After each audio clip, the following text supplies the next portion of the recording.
Let me start now. Yeah, okay. For further, it is further consideration of the following motion moved by Dr. KVP Ramachandra Rao. Everybody knows that the bill further to amend the Andhra Pradesh Reorganization Act 2014 be taken into country. We were discussing that bill, and discussion was almost over. I think only voting or noting whatever is to be done is to be done. In this connection, Manmohan Singh ji would like to, yes. Please. Mr. Deputy Chairman, sir, on 20th February 2014, here in the Rajya Sabha, while passing the Andhra Pradesh Reorganization Bill, I, as the then Prime Minister, made 6 promises on the floor of this august House. The then Leader of the Opposition and now the Leader of the House, Shri Rangeela, satisfied with these promises and withdrew all the amendments he had proposed as they agreed to what the government proposed. On 1st March 2014, the Union Cabinet, presided over by me, had considered and passed all promises made by me in this House. The Cabinet sent the draft ordinance to the Honourable President, but as the election process intervened, ordinance could not be issued. Sir, in the light of these promises, I urge the Union Government to implement them and thereby protect the honour of this august House. Now, see, now what remains is only reply by KVP Ramachandra Rao. So, you have an opportunity to reply now. Thank you very much, sir.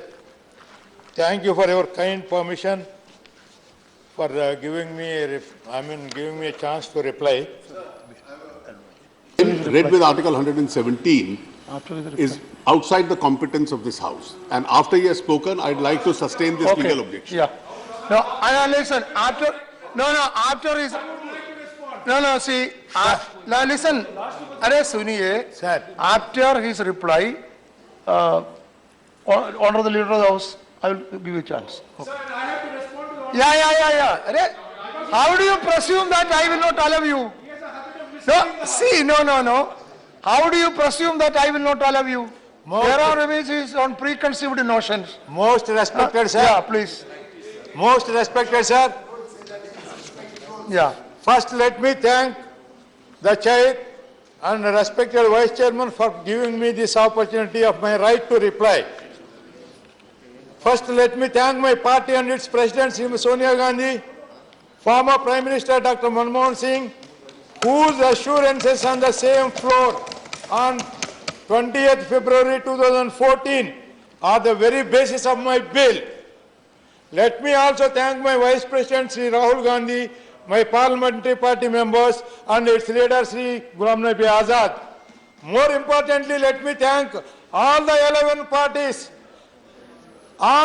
parties, everybody by name, for their party leaders and to all their members for their wholehearted support for the just cause of 5 crore people who are under great distress due to no fault of theirs in the formation of new state. This they have done wholeheartedly, keeping in view of the misery of the new state in spite of sufferings of their own areas and their own states, without any reservations. Me and my party, heartful thanks goes to them. Andhra Pradesh people will be ever grateful to them. Sir, AP Reorganization Act Amendment Bill 2015, private member bill is the right of the member. 196. I introduce only in Rajya Sabha, as I cannot go and introduce in Lok Sabha.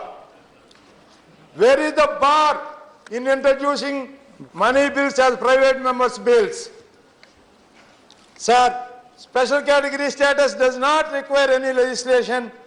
It can be done with the executive order as was done earlier.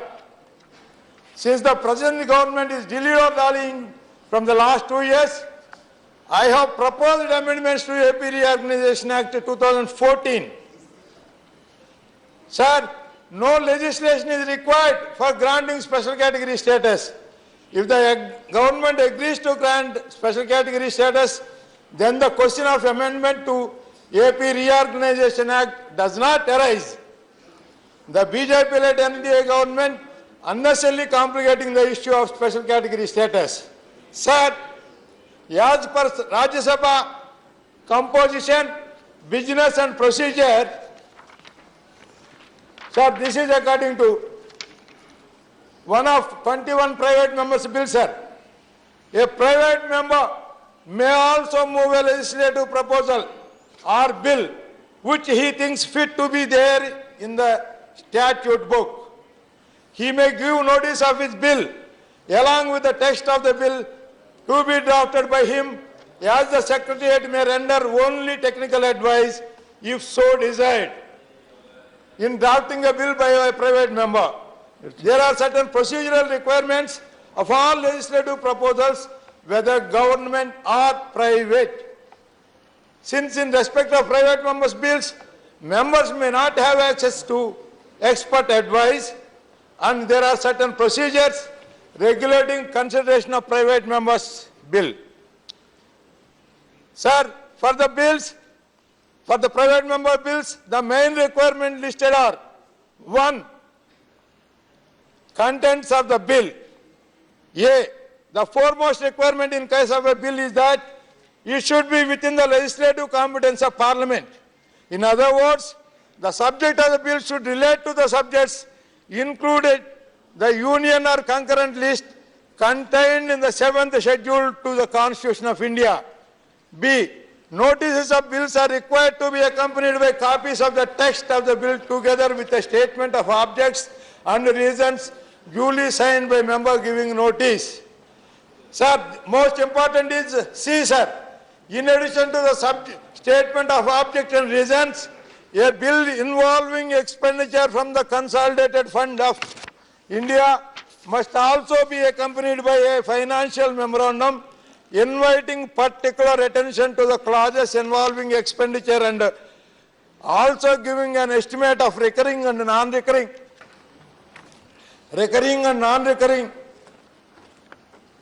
expenditure likely to be involved in case the bill is passed into law. D. A bill involving proposals for the delegation of legislative power to any executive authority should be accompanied by a memorandum explaining such proposals and drawing attention to their scope and stating also whether they are of a normal or exceptional character. E. A bill seeking to amend original sections of a Principal Act should be accompanied in the form of an annexure by an extract of all those sections of the Principal Act of which the amendment is sought. F. If the bill is one which under the Constitution cannot be introduced, that means Articles 3 and 274 of the Constitution, without the previous sanction or recommendation of the President, the member in charge of the bill should annex to the notice a copy of such sanction or recommendations as the notice is not valid until this requirement is complied with. Sir, G is most important, sir. A bill which, if enacted, would involve expenditure from the Consolidated Fund of India cannot be taken into consideration or referred to a select or joint committee unless the member in charge obtains the requisite recommendation of the President for consideration of the bill under Article 117(3) of the Constitution. In case of such bills, members in charge should obtain the recommendation of the President before in order to enable them to proceed further with the bill. For this purpose, a member sends his request to the Secretariat for obtaining recommendation of the President. The request of the member is forwarded to the ministry concerned. The ministry recommending or withholding consideration of bills then obtains the orders of the President and communicates the same to the Secretariat. On receiving intimation regarding President order through the ministry, it is communicated to the member and published in the bulletin by the Secretariat.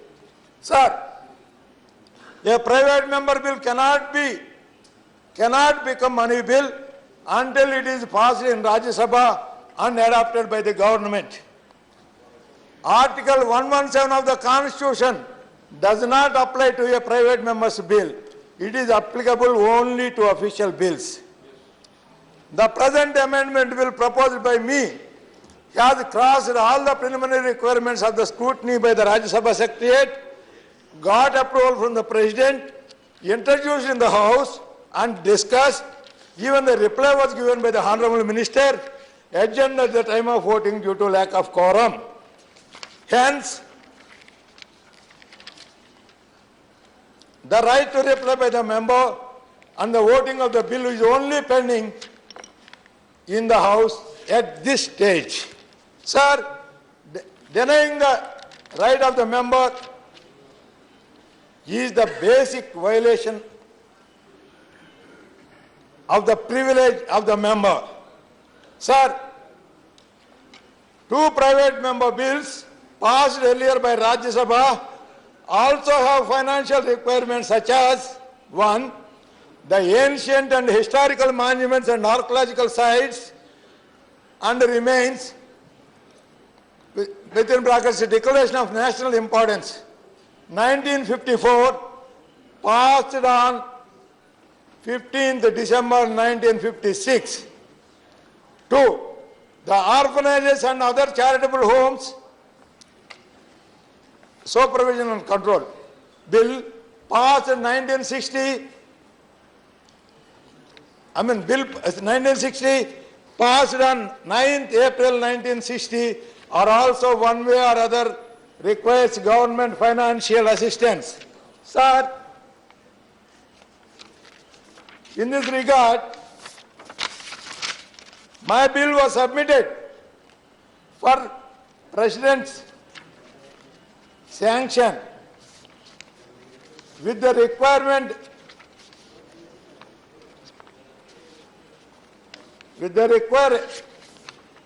memorandums, statements of objects and reasons, and the financial memorandum.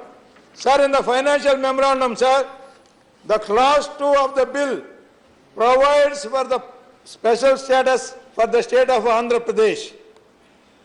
The bill, if enacted, will now involve expenditure from the Consolidated Fund of India. It is not possible to quantify the expenditure at this juncture. However, it is estimated that a sum of rupees 50,000 crores may involve as recurrent expenditure per annum. And also, sir, in this non-recurring expenditure to the tune of rupees 1 lakh crores may also involve for creating assets. Sir, there is no secret in this. This was sent to the Secretariat of Rajya Sabha more than a year back and got the President action more than a year back. And sir, it was repeatedly discussed in this House with your kind permission. The notice submitted for introduction was 31st July 2015. Sir, it was done in 236th session of 236th session with the serial number 20. And sir, again, it was discussed on 13th March 2016 in 238th session. And also, sir, in 239 session, it was discussed on 29th April 2016, and for lack of quorum, it was postponed. Okay. Sir, Now conclude. for closure of session, because of the foreclosure of session in May, it could not able to come for voting. Sir, here only one more submission, sir. Only one more submission. I am finishing, sir. Thank you very much for giving a patient hearing, sir. Just I am finishing. Sir, this is from Abhijit Sen. who is a member of Planning Commission and also a member of the former Planning Commission. The 14th Finance Commission, the 14th Finance Commission did not recommend abolition of special category status. It merely decided to discontinue the practice of distinguishing between SC and non-SC states for computation of finance committees, recommendations of devaluation and grants. The center was free to distinction for plan and non-statutory, non-planned grants. Sir, this was authenticated. All right. This was told before camera by Mr. Abhijit Sen, and it was given Okay. in writing, sir. Okay. Sir, All right, I now, urge upon you, sir, to keep my right. It's not a question of my personal interest or my personal whims or fancies, sir. It is the right of the member, sir. You are the custodian of the house.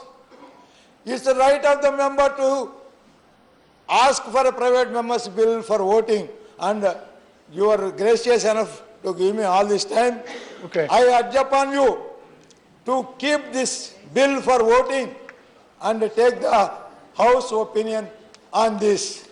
And I ask for the division, sir. okay, thank you.